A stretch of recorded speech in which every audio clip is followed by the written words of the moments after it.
Everyone, सो आज से हम AICMT की जर्नी स्टार्ट करने जा रहे हैं। ओके, और इस जर्नी में हम आपको सारे के सारे टॉपिक्स कवर कराएंगे। जो जो इम्पोर्टेंट टॉपिक्स हैं वो सारे कवर कराएंगे। ठीक है, पहले हम थ्योरी कवर करेंगे। ठीक है, उसके बाद हम सारे PYQs कवर करेंगे।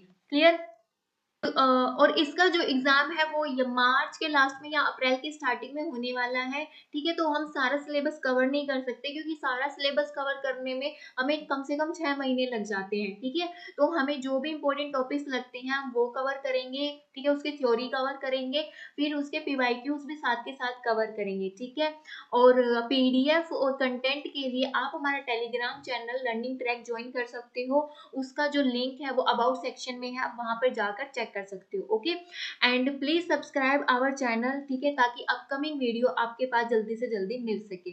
ठीक है, तो आज हम ऑपरेटिंग सिस्टम स्टार्ट कर रहे हैं। ठीक है, ऑपरेटिंग सिस्टम। सो ऑपरेटिंग सिस्टम क्या है? देखो, यूजर जो है वो डायरेक्ट हार्डवेयर के साथ इंटरेक्ट नहीं कर सकता है। उसके लिए उसको किसकी हेल्प चाहिए होती है? ऑपरेटिंग सिस्टम की हेल्प चाहिए होती है। ठीक है, ऑपरेटिंग सिस्टम के हेल्प से वो हार्डवेयर के साथ इंटरेक्ट कर सकता है। ठीक है, अगर यहाँ पे हार्ड ऑपरेटिंग सिस्टम ना हो तो यूजर क्या करेगा? वो बड़े बड़े कोड लिखेगा हार्डवेयर से इंटरेक्ट करने के लिए। ठीक है, तो ये सारे प्रोसेस ना हो तो उसके लिए हमने एक सॉफ्टवेयर बना दिया है। वो क्या? ऑपरेटिंग सिस्टम, जिसकी हेल्प से हम क्या कर सकते हैं? हार्डवेयर के साथ इंटरेक्ट कर सकते हैं। ठीक है, सो ये क्या है? Act as an interface between the software and different parts of the computer और द कंप्यूटर हार्डवेयर। ठीक है, manage the overall resources and operation of the computer. सारे का सारा रिसोर्सेज को ये मैनेज करता है।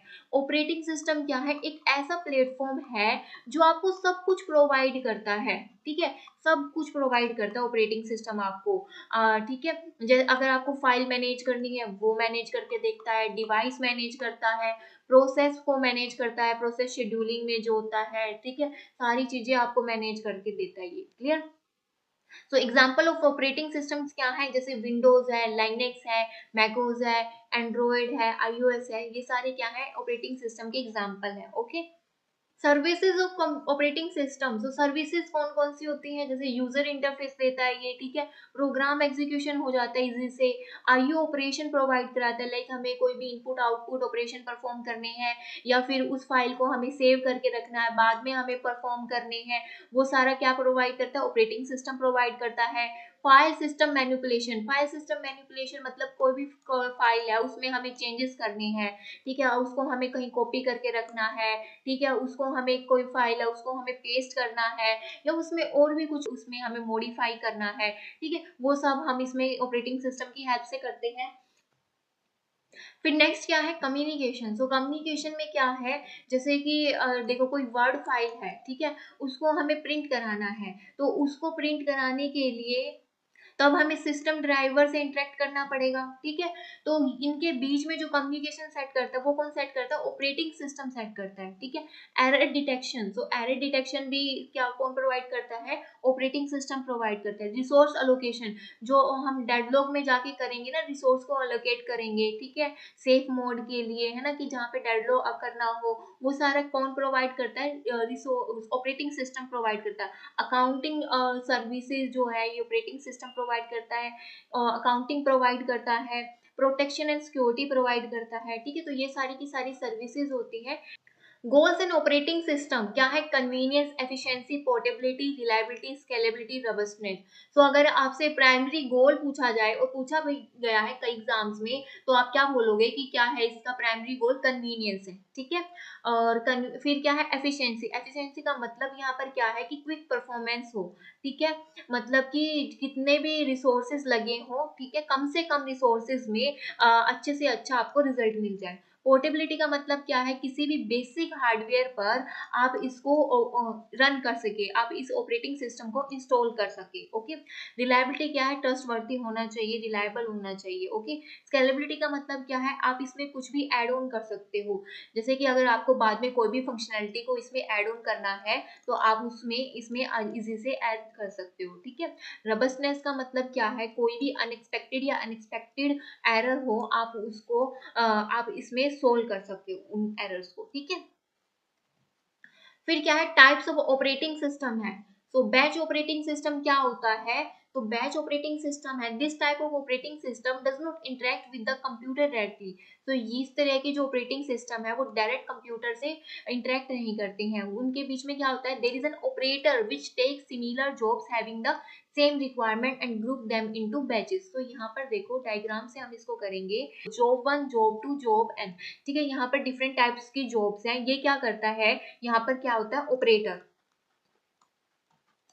ठीक है। ऑपरेटिंग सिस्टम ये क्या करता है, सिमिलर टाइप की जॉब्स को ना एक बकेट में डाल देता है, ठीक है। मान लो यहाँ पर फोर्टन की जॉब है सारी, ठीक है, तो फोर्टन की जॉब्स को ये एक बकेट में डाल देगा। सी प्लस प्लस की जॉब्स हैं जो जो वो इस बकेट में आती जाएंगी, सी की जॉब है वो इस बकेट में आती जाएंगी, और इस बकेट को हम क्या बोलेंगे, बैच बोलते हैं, ठीक है। फिर इन बैच को हम रन करते हैं सीपीयू में, क्लियर।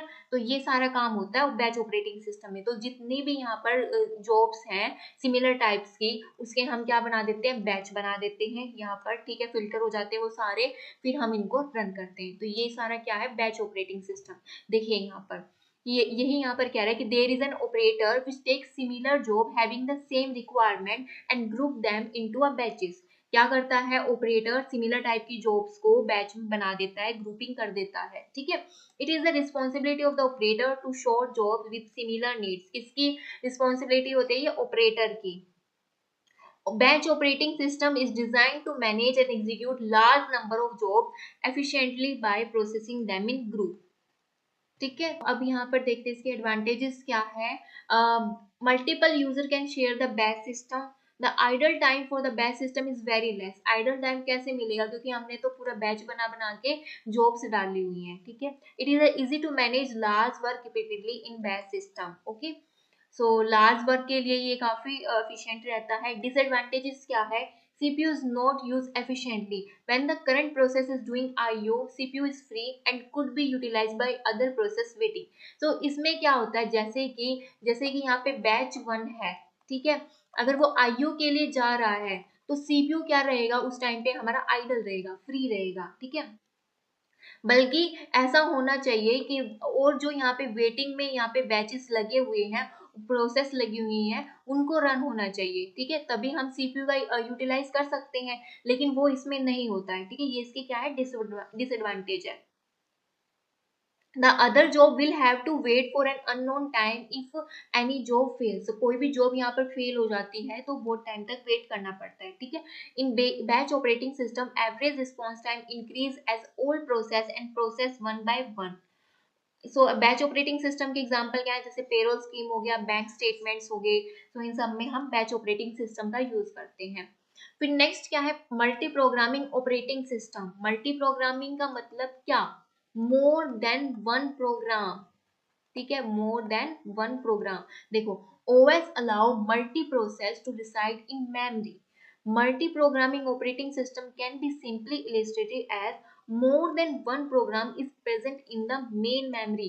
अब यहाँ पर इसका मतलब समझिए, बहुत सारे बच्चे क्या समझते हैं मल्टी प्रोग्रामिंग से, कि मोर देन वन प्रोग्राम, एक से ज्यादा प्रोग्राम सीपीयू में रन हो रहा है। सीपीयू में रन नहीं हो रहा है, क्लियर योर पॉइंट।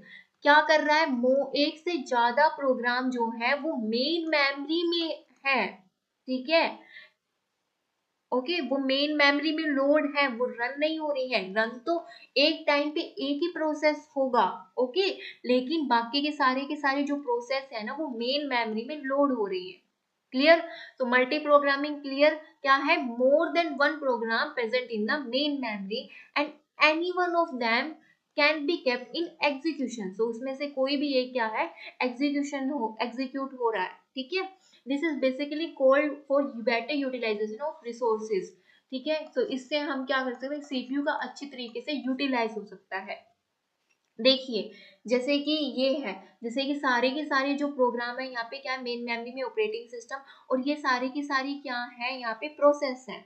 तो ये सारी की सारी प्रोसेस क्या है, मेन मेमोरी में लोड हो चुकी है। अब देखो जैसे कि यहाँ पे अगर P1 है, अगर उसको अभी रन नहीं होना, उसको इनपुट आउटपुट की नीड है, तो वो क्या करेगा अपना, तो वो इनपुट आउटपुट का काम करेगा, और P2 क्या है, वो एग्जीक्यूट हो जाएगा, ठीक है। यहाँ पर सीपीयू किसी का वेट नहीं करेगा, ठीक है, किसी का वेट नहीं करेगा, ठीक है, किसी का वेट नहीं करेगा। ओके, और बैच ऑपरेटिंग सिस्टम था उसमें क्या कर रहे थे, हम वेट कर रहे थे, लेकिन यहाँ पर वेट नहीं करेगा। अगर P2 है, ठीक है, इसको एग्जीक्यूट होना है तो ठीक है भाई चलो, अगर इसको यहाँ पे IO चाहिए या कुछ और काम करना है तो यहाँ पर नेक्स्ट प्रोसेस आज शेड्यूल हो जाएगी। ओके, फिर ये कंप्लीट हो जाएगी, फिर नेक्स्ट प्रोसेस शेड्यूल हो जाएगी। लेकिन यहाँ पर CPU जो है वो हर टाइम क्या रहेगा, बिजी रहेगा, उसका CPU का यूटिलाइज अच्छे से होगा। Clear?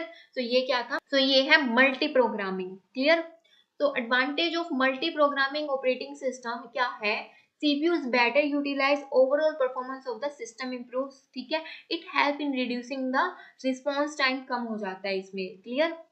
Multitasking time sharing operating system, तो मल्टीटास्किंग जो है मल्टी प्रोग्रामिंग का ही एक्सटेंशन है। ठीक है, तो मल्टीटास्किंग में क्या करते हैं हम, इस मल्टी प्रोग्रामिंग में हम क्या करते थे, अगर उसको इनपुट आउटपुट की नीड है तभी वो वेट करता था, है ना, लेकिन मल्टीटास्किंग में क्या करते हैं, फोर्सफुली कंटेक्स्ट स्विचिंग कराते हैं, हम फोर्सफुली कंटेक्स्ट स्विचिंग कराते हैं हम। ठीक है, लाइक जैसे कि P1 है, ठीक है, P1 को 2 मिनट तक चलाएंगे, P2 है, P2 को 2 मिनट तक चलाएंगे, P3 है, P3 को 2 मिनट तक चलाएंगे, इस तरीके से। क्लियर? और इसमें जो कंटेक्स्ट स्विचिंग है ना वो नैनो सेकेंड्स में होती है, आपको पता भी नहीं चलता कि कब हो रही है। ठीक है, तो जैसे कि अगर हम यहाँ पर हमने क्रोम भी यूज कर रखा है, हमें कोई वर्ड फाइल भी काम कर रहे हैं, फिर ठीक है हमें यहाँ पे कोई म्यूजिक भी चलाया हुआ है, तो ये नहीं है कि वो सारा काम पैरेलल में हो रहा है, नहीं, वो इतनी फास्ट उसमें के बीच में कॉन्टेक्स्ट स्विचिंग हो रही है ना। ठीक है, तो ये सारा किस में आता है, आपका मल्टीटास्किंग में आता है। क्लियर? तो देखो, multitasking is a logical extension of multi programming, it allow many users to share the computer simultaneously. तो इसमें क्या करता है, मल्टीटास्किंग में ये काफी सारे यूजर भी सेम कंप्यूटर को साइमल्टेनियसली शेयर कर सकते हैं। ठीक है, और उनको ऐसे लगता है कि सिर्फ हम ही यूज कर रहे हैं इसको। ठीक है, पर ऐसा नहीं होता। The CPU execute multiple job by switching among them, but the switches occur so frequently that each user is given the impression that the entire computer system is dedicated to his her use. तो इसमें context switching बहुत fast होती है। Okay, in the modern operating system, modern आएगा यहाँ पर, ठीक है, modern, in the modern operating system we are able to play MP3 music edit document in Microsoft Word। ठीक है, तो हमने क्या किया, एक तरफ से हमने म्यूजिक चला रखा है, एक तरफ से हम क्या कर रहे हैं, माइक्रोसॉफ्ट के डॉक्यूमेंट्स को भी ऐड कर रहे हैं, साथ के साथ हम गूगल में भी चला रहे हैं। ठीक है, तो इनके बीच में बहुत फास्ट कॉन्टेक्स्ट स्विचिंग होती है। The illusion of parallelism is achieve, और हमें क्या लगता है कि ये सारा काम पैरेलल में हो रहा है। ठीक है, लेकिन ये पैरेलल में काम नहीं होता है। For multitasking to take place, firstly there should be multi-programming, presence of multi-program ready for execution। ठीक है, मतलब मल्टी प्रोग्रामिंग से क्या है कि सारा का सारा जो भी हमें रन करना है वो मेन मेमोरी में लोड हो जाए। And secondly the concept of time sharing, second हमने क्या कर दिया, इसमें ऐड क्या कर, टाइम शेयरिंग को ऐड कर दिया है। ठीक है, जो राउंड रोबिन वाला कॉन्सेप्ट आता है उसको। क्लियर? मल्टी प्रोग्रामिंग में आपका कॉन्टेक्स्ट स्विचिंग तो था, लेकिन फोर्सफुली कॉन्टेक्स्ट स्विचिंग नहीं था। जब उसका काम खत्म हो रहा है तब वो जा रहा है, उसकी मर्जी है तब वो जा रहा है। ठीक है, देखो मल्टीटास्किंग में क्या है, ऑपरेटिंग सिस्टम, CPU, ठीक है, यहाँ पर क्या है, ब्राउजर भी वर्क कर रहा है, एक्सेल भी चल रहा है, VLC भी चल रहा है, तो ये सारे के सारे काम है, वो सारे के सारे काम इस तरीके से करते होते रहते हैं। ठीक है, इसमें क्या होता है, मल्टीटास्किंग में मोर देन वन टास्क परफॉर्म होता है, more than one task. Clear? समझ में आ गया ना इसमें और मल्टी प्रोग्रामिंग में क्या डिफरेंस है। फिर करते हैं मल्टी प्रोसेसिंग। मल्टी प्रोसेसिंग का मतलब क्या है, more than one process use होता है। ठीक है, more than one process use होता है। Here, multiprocessing operating system refers to the use of two or more central processing unit within a single computer system। ठीक है, हम क्या कर रहे हैं, एक से ज्यादा हम इसमें प्रोसेसर को यूज करते हैं। The multiple CPU share buses, memory and other peripheral devices को। Okay, multiple concurrent process each can run on a separate CPU, here we achieve a true parallel execution of process। तो multiple इसमें क्या कर सकते हैं कि, तो इसमें क्या हो सकता है कि प्रोसेस जो है वो अलग CPU पे रन हो सकती है। ठीक है, तो इसमें आता है पैरेलल एग्जीक्यूशन, ठीक है, सेम टाइम पे अलग अलग उस पे प्रोसेस रन होती हैं। Generally use in the fields, ये कहाँ पे यूज होता है, आर्टिफिशियल इंटेलिजेंस में, एक्सपर्ट सिस्टम में, इमेज प्रोसेसिंग में, वेदर फोरकास्टिंग में। तो यहाँ पर हम क्या यूज करते हैं, मल्टी प्रोसेसिंग को यूज करते हैं। क्लियर। तो देखो मल्टी प्रोसेसिंग में जैसे कि तो इसमें हम क्या कर सकते हैं, मोर देन वन सीपीयू को यूज करते हैं। Okay. Multi processing is further classified into two categories. कौन कौन सी होती है, एक सिमेट्रिक मल्टी प्रोसेसिंग होती है और कौन सी होती है, असिमेट्रिक मल्टी प्रोसेसिंग होती है। Real time operating system, so real time operating system क्या है, सो ये होता है टाइम कॉन्स्टेंट, ठीक है, मतलब कि इतना टाइम आपको दिया गया है, इतने टाइम के अंदर आपको जो अपना टास्क है वो कंप्लीट करना है, ठीक है, ये होता है आपका real time operating system. A real time operating system is special purpose operating system which has well defined fixed time constraint. Processing must be done within the defined time limit or system will fail। ठीक है, उसके अंदर ही हमें time constant के अंदर ही हमें इसको complete करना होता है, अदरवाइज वो क्या होता है, फेल हो जाता है। ठीक है, वैल्यू फॉर हाउ क्विकली और how predictively it can be response without buffer delay, then for the amount of work it can perform a given period of time. ठीक है, तो बहुत क्विकली और बिल्कुल टाइम पे हमें इसको कंप्लीट करना पड़ता है। जैसे एयरलाइन रिजर्वेशन सिस्टम हो गया, एयर ट्रैफिक कंट्रोल सिस्टम हो गया, डिफाइंस एप्लीकेशन सिस्टम हो गया लाइक रडार वगैरह। ओके, सो ओके, नेक्स्ट क्या है, non primitive scheduling and primitive scheduling क्या होती है। सो ये जो दो कीवर्ड्स हैं, ठीक है, वो बहुत यूज होते हैं और इनसे मोस्ट इंपोर्टेंट, इनसे काफी क्वेश्चन आते हैं। क्लियर। सो नॉन प्रिमिटिव का मतलब है can't forcefully use, can't forcefully use, कि आप उसको फोर्सफुली यूज नहीं कर सकते हो। ठीक है, और प्रिमिटिव का मतलब है आप उसको फोर्सफुली यूज कर सकते हो। ठीक है, लाइक जैसे कि कोई भी एक प्रोसेस है, ठीक है, अगर यहाँ पे P1 रन हो रही है और उसका टाइम कितना है, 10 है, ठीक है, तो वो 10 मिनट तक ही रन होगी। तो ये आपका हो गया नॉन प्रिमिटिव में। और प्रिमिटिव में क्या है, अगर यहाँ पर क्या है, कोई प्रोसेस है, उसका टाइम क्या है, 10 है, लेकिन यहाँ पर दूसरी प्रोसेस है वो भी वेटिंग में है, तो हम क्या करेंगे, इसको निकालेंगे और इसको यहाँ पर रन करने के लिए भेज देंगे। ठीक है, तो इसमें कुछ टाइम लिमिट होता है और जिसमें नॉन प्रिमिटिव में कोई टाइम लिमिट नहीं होता है। ठीक है, तो ये मैं आगे समझाऊंगी जब सीपीयू शेड्यूलिंग कराऊंगी अच्छे से। तो यहाँ पे सिर्फ आप इसका मतलब देखो, क्योंकि ये काफी बार यूज होएगा कि ये प्रिमिटिव है, नॉन प्रिमिटिव है, और इस पे क्वेश्चन भी बनते हैं। ओके, सो नॉन प्रिमिटिव क्या है, process can not be interrupted in this scheduling. So इसमें क्या है, इंटरप्शन नहीं होती है किसी भी तरीके की। ठीक है, और इसमें क्या है, इंटरप्शन होती है प्रिमिटिव वाले में। ओके, इसमें कॉन्टेक्स्ट स्विचिंग ज्यादा रहती है, इसमें कॉन्टेक्स्ट स्विचिंग क्या है, लेस रहती है। क्लियर।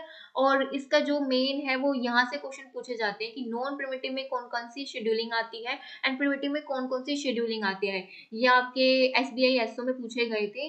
तो इसमें कौन कौन सी आती है, नॉन प्रिमिटिव में आती है फर्स्ट कम फर्स्ट सर्व आती है, ठीक है, शॉर्टेज जो फर्स्ट आती है। लेकिन जो इसमें है शॉर्टेज जो फर्स्ट कौन सी होती है आपकी, नॉन प्रिमिटिव। ठीक है, मतलब कि अगर उसका 5 का टाइम दे रखा है तो वो 5 टाइम ही चलेगी। ओके, तो इसमें क्या है, एग्जाम्पल ऑफ प्रिमिटिव के क्या है, राउंड रोबिन है और शॉर्टेज रिमेनिंग टाइम फर्स्ट है। ठीक है, ये भी ध्यान रखना कि ये जहां पर शॉर्टेज जो, यहाँ पे ऐसे भी लिख सकते हैं कि प्रिमिटिव शॉर्टेज जो फर्स्ट, जहां पे इसके आगे प्रिमिटिव लगा दिया ना तो वो क्या है, SRTF। ठीक है, तो क्लियर। तो और इसमें जो आपकी जो प्रायोरिटी शेड्यूलिंग होती है ना, वो होती है आपकी प्रिमिटिव भी होती है एंड नॉन प्रिमिटिव भी होती है। क्लियर। तो यहाँ से डायरेक्ट क्वेश्चन पूछा जाता है, आपको ये याद रख लो, याद रखना पड़ेगा, आपकी कॉपी में ये नोट डाउन कर लो कि प्रिमिटिव में कौन सी आती है, नॉन प्रिमिटिव में कौन सी आती है। क्लियर।